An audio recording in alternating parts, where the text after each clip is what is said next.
Hello viewers, I'm your host Pratiksha Mishra with another episode of South Asia Focus. Let's begin the show. India is bolstering its global standing through strategic partnerships, trade agreements and high-level diplomacy. With the expansion of consulate worldwide, it aims to strengthen diplomatic ties, enhance trade, support its diaspora and deepen strategic collaborations. Prime Minister Narendra Modi's recent visit to Mauritius reinforced historical bonds while advancing trade, infrastructure and defence cooperation, further solidifying India's global influence and international partnerships. Mauritius, a strategic Indian Ocean nation, holds immense significance for India due to historical ties, cultural bonds and its key maritime location. It plays a vital role in trade, security and regional cooperation, with India investing in its infrastructure, defence and Indo-Pacific strategy. Prime Minister Narendra Modi's visit as the chief guest at Mauritius National Day underscores the deep-rooted ties between the two nations and India's commitment to strengthening bilateral relations. During the visit, he met President Dharampir Gokul, Prime Minister Naveen Chandra Ramagulam and other senior leaders. A key aspect of the visit was India's support for Mauritius' sovereignty over the Chagos archipelago, which has been a joint British-US military base since the 1970s. This stance aligns with India's broader Indian Ocean strategy to counter China's influence.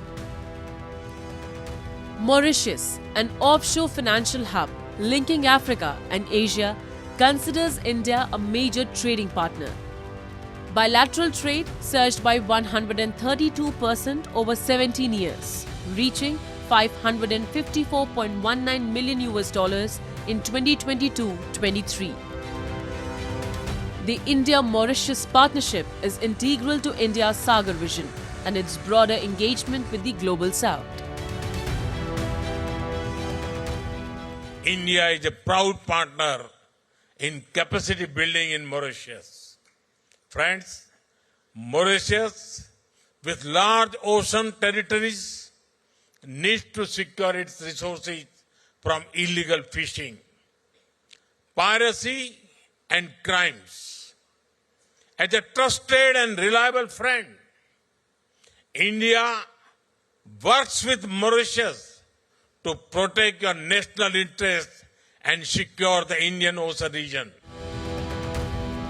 India has been actively engaged in various development projects in Mauritius, providing nearly $1.1 billion in development assistance over the last decade. These projects include the Metro Express, small-scale people-oriented projects, and grant assistance. Mauritius is home to a significant population of Indian origin, accounting for nearly 70% of the island's 1.2 million residents. This demographic connection has fostered a unique bond between the two countries. We have our Indian Ocean Region Association Secretariat, which is an Indian initiative, is located in Mauritius. They are part of the Indian Ocean Conference strategies, and today, when Prime Minister Modi is there, several agreements have been signed to further strengthen the maritime cooperation. So it is a very close strategic partner. India's investment in Mauritius port infrastructure and military training strengthens security ties, supports its Indo-Pacific vision, and enhances strategic connectivity, securing vital trade routes in the Indian Ocean. India maintains a vast and dynamic diplomatic network, including embassies in key capitals, high commissions in Commonwealth nations, and consulates in major cities worldwide. It also has permanent missions to global organizations such as the UN, WTO, UNESCO, ASEAN, and the Commonwealth. Further expanding its global presence, India has recently opened new consulates in Russia, the US, the UK, and Australia. These strategic initiatives enhance bilateral relations and provide better services to Indian citizens abroad, reflecting India's commitment to global engagement and diplomatic outreach. Focus number one is to obviously serve the Indian community, which is about 10,000 and growing. Focus number two is to explore the economic opportunities here. And we see those opportunities increasing because our ties with the UK are deepening. And this is also a meeting point in a way for the UK with the European Union. Focus number three is actually education and technology. India's expanding diplomatic network reflects its commitment to global engagement, economic growth, and community service. By strengthening bilateral ties and opening new consulates, India enhances international cooperation, supports its diaspora, and advances strategic interests in trade, education, and technology worldwide.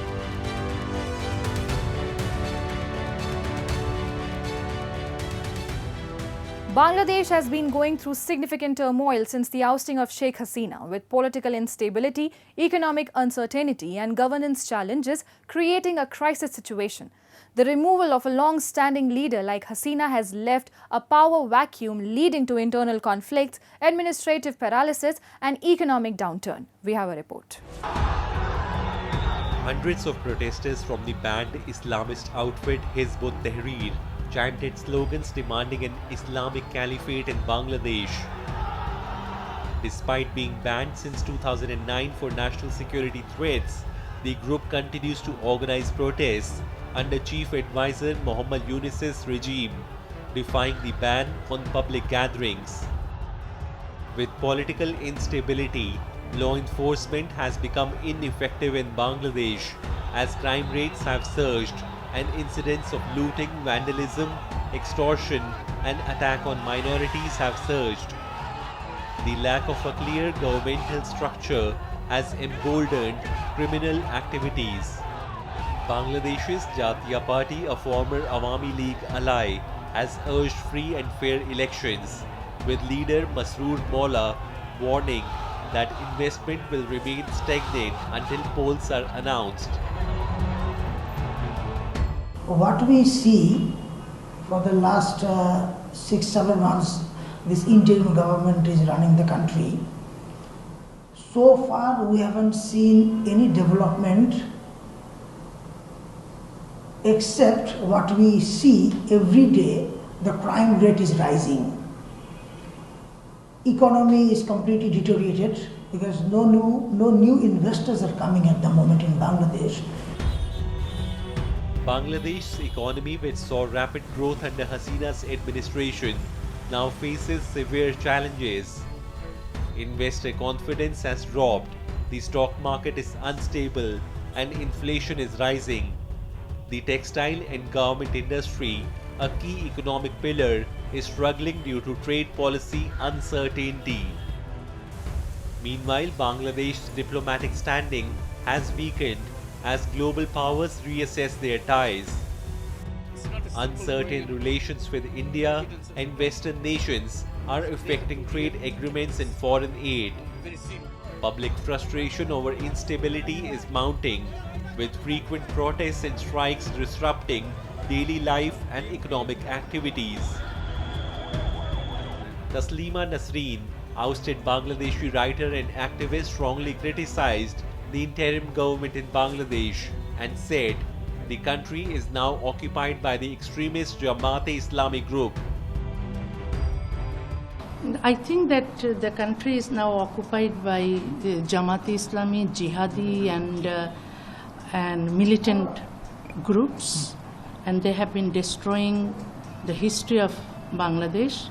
They destroyed the sculptures of all freedom fighters, and they destroyed the museums of the Liberation War in 1971, and also they destroyed the house of the father of the nation, Sheikh Mujibur Rahman, and also whoever was involved in the Awami League party.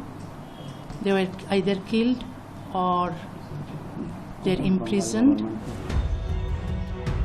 Under Muhammad Yunus's interim government, Bangladesh has seen a surge in violence against minorities. India has voiced concern over the deteriorating law and order, with India stressing that Bangladesh's interim government must ensure the safety of minorities and their properties. New Delhi claims that over 2,374 incidents of attack on minorities were reported between August 5, 2024 and February 16, 2025, but the police verified only 1,254 of them. Moreover, 98% of these incidents were deemed political in nature. We expect Bangladesh to thoroughly investigate and bring all perpetrators of killings, arson, and violence to justice without making such distinctions. In August 2024, a student-led uprising ousted PM Sheikh Hasina after weeks of unrest, with the UN report estimating 1,400 deaths. Bangladesh now faces deepening instability, economic decline, and rising violence, risking further deterioration without urgent reforms and credible elections. Time now for Asia This Week, the stories from across the continent. On March 12, rescued hostages arrived safely in Quetta, Pakistan, under heavy security after separatist militants attacked a train the day before. The attackers blew up a railway track and fired at the train. Pakistani forces rescued 155 passengers, but some people were still held hostage.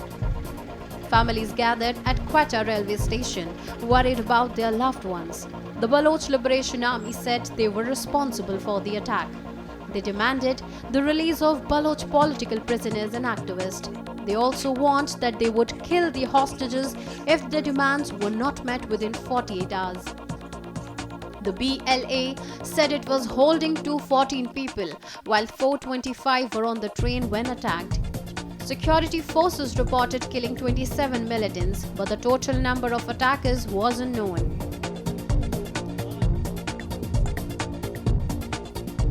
After the US blocked Iraq from paying Iran for electricity, Iraq is looking at Qatar and Oman as backup options if gas imports are also affected. The US ended a waiver that allowed Iraq to pay Iran for electricity since 2018. However, Iraq's bigger trade with Iran is in gas, receiving up to 50 million cubic meters daily under a 5-year deal.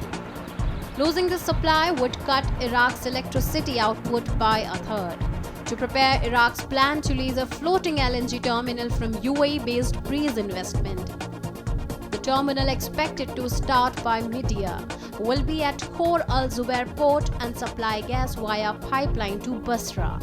It could provide 14 million cubic meters daily, about a third of Iran's supply.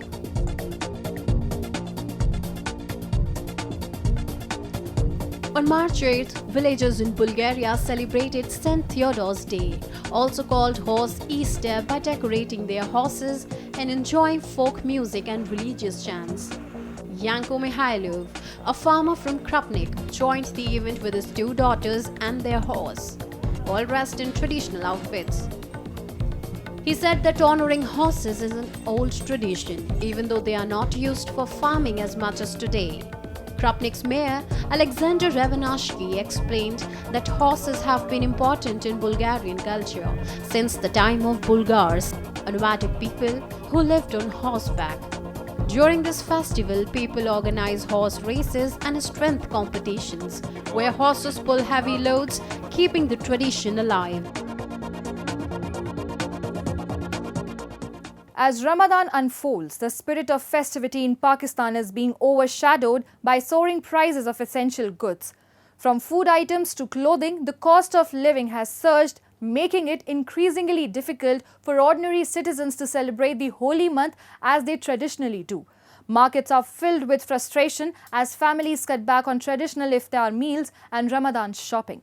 Despite claims of falling inflation, the reality on the ground tells a different story. People are struggling and relief seems nowhere in sight. Pakistani citizens are struggling with soaring prices of essential goods as Ramadan begins, turning a month of spiritual reflection into one of economic hardship. From vegetables and oil to fruits, spices and even clothing, prices have surged sharply since the holy month started, leaving families unable to afford the traditional iftar meals they once enjoyed. Locals expressed deep frustration over rising costs, accusing authorities of failing to curb inflation. मैं रमज़ान से एक हफ़्ता पहले आया था कि मैं 50% का फ़र्क था, अभी 50% इन्होंने महंगी कर दी हर चीज़, फिर ड्राई फ्रूट हो या फ्रूट हो, अभी मैंने मसाले लिए, मसाले भी बहुत महंगे हैं, हर चीज़ महंगी दी है। बस ऐसे लगा जैसे रमज़ान शुरू हुआ इन्होंने चीज़ें बढ़ा दी। अब गरीब आदमी, मैं मिडिल क्लास आदमी हूँ, मैं भी रो रहा हूँ, तो जो गरीब आदमी वो तो मुझसे ज़्यादा बेचारे, मैं मिडिल क्लास हूँ फिर भी रो रहा हूँ, तो वो ज़्यादा रो रहे होंगे जो मुझसे गरीब, जो लोअर क्लास फैमिली। कसूर आवाम का है कि आवाम बेचारी बोलती नहीं है, आवाम बोले तो ये हुक्मरान सुने, हुक्मरान तो सो रहा है क्योंकि उनको तो लाखों करोड़ों रुपए तनख्वाहें मिल रही हैं, वो तो आराम से आराम खा रहे हैं, पी रहे हैं, उनको आवाम से क्या गरज है? आवाम मरे, भूखी मरे, सूखी मरे, जैसे मरे, किसी को रोज़ी मिले नहीं मिले, किसी को रोटी मिले नहीं मिले, ये तो इन्हीं को मिलती है। हुक्मरानों के पास है जो कुछ है भाई, हुक्मरानों को तो पैसा मिल जाता है ना बैंकों से, उनका क्या है? आवाम मरती है भूखी परेशान। Pakistan's inflation, which hit a record 38% in May 2023, has since plummeted to a near-decade low of 1.5% this February, according to official data. Yet, despite the sharp decline, essential goods remain unaffordable for many. The economic crisis stems from years of financial mismanagement and a heavy reliance on foreign aid. The country's economy was stabilized under a $7 billion IMF program last year. But the resulting austerity measures, tax hikes, subsidy cuts, and rising utility prices have deepened economic distress. These so-called reforms have done little to control price gouging in the markets, leaving citizens frustrated and struggling to make ends meet. Many are too fearful to protest, wary of government retaliation during Ramadan. आवाम इसलिए ये मजबूर हैं, डरते हैं, government से police गिरफ्तार करेगी, कोड़े मारेगी, मारपीट करेगी, इसलिए वो डरते हैं। हकीकत यही है। क्या चीज़ें महंगी हैं? महंगाई, तेल, खाने का तेल, दाल, चने, बच्चों के लिए फ्रूट ले लो, फ्रूट नहीं खा सकता है गरीब आदमी, फ्रूट देख सकता है लेकिन खा नहीं सकता है। कपड़ा महंगा, शूज़ महंगे, जितना आज जो रेट है कल दूसरा रेट, अभी 10वें रोजे के बाद और बढ़ाएंगे बाबा। As the month progresses, the public is calling for greater accountability from both market authorities and the government to ensure that the needs of ordinary citizens are met during this holy period. However, given the state's long history of economic mismanagement and neglect, hopes for immediate relief remain dim. Tea is an important part of Indian mornings and a big industry that makes India one of the world's top tea producers. Famous for its rich taste, Indian tea from Assam, Darjeeling, Nilgiri and Munnar is loved by people all over the world. Though tea farming in India started later, it has a strong history. The British introduced tea here and it soon became a popular drink across the country. Munnar, with its beautiful tea gardens and 150-year-old tea tradition, is a special place for tea lovers. The Munnar Tea Museum keeps this history alive, attracting visitors and tea fans.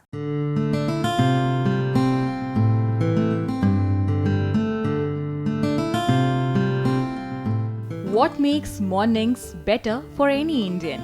The answer is simple: a steaming cup of tea. This love for tea makes India the largest consumer, with nearly 80% of its production consumed domestically.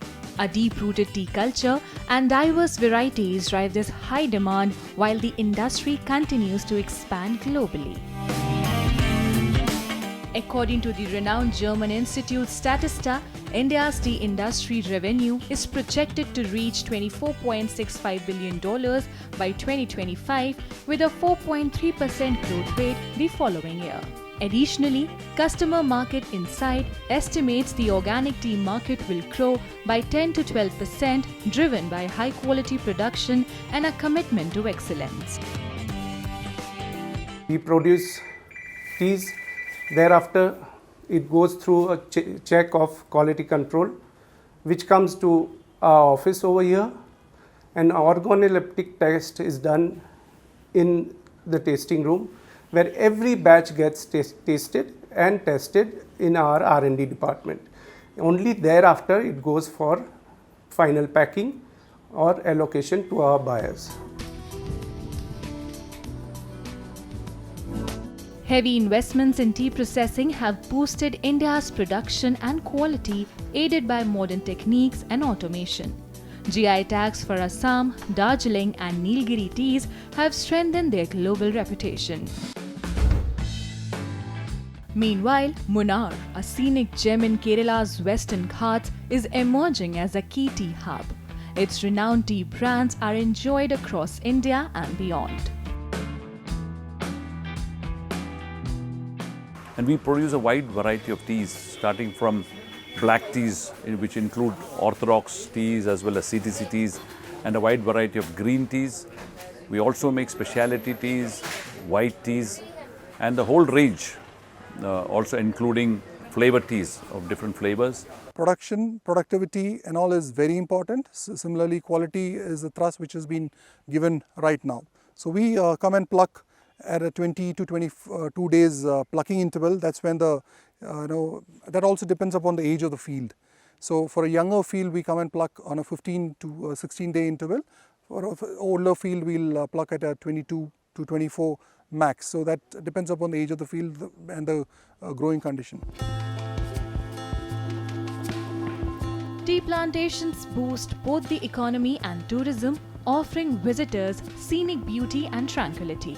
They also support environmental conservation by preserving lush greenery and natural ecosystems. India's tea history may be young, but it is rich. The British introduced tea cultivation, spreading its culture nationwide. Munnar, famed for its breathtaking tea gardens, has a 150-year-old tea legacy. A must-visit, the Munnar Tea Museum showcases this heritage, drawing tourists and tea lovers alike.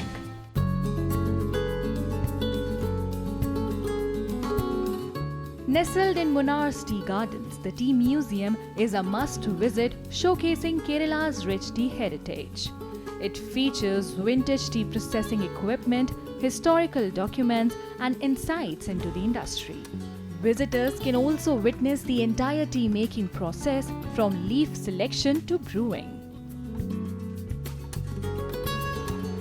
I really love all kinds of tea, and I didn't know a lot about how it's made, where it comes from. So I really enjoyed the demonstrations.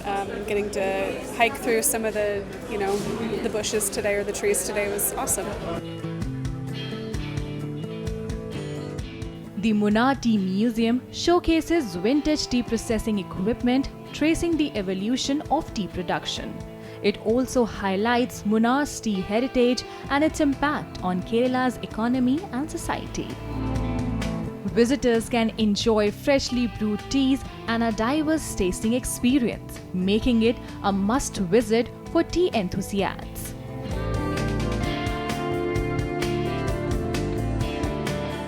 It is good to visit tea museum because it's like people, when they buy tea from the market, they don't know how tea is processed. Once they visit, they can see how tea is processed, from the leaf to the dust. And also they can see the histories of it, so it's like a good thing. So they can come over here and see how tea is processed and what we get it from the tea. The Munnar Tea Museum preserves tea cultural heritage, offering visitors an immersive journey through its history and plantation. A paradise for tea lovers, it's also a must visit for those fascinated by history, culture and nature.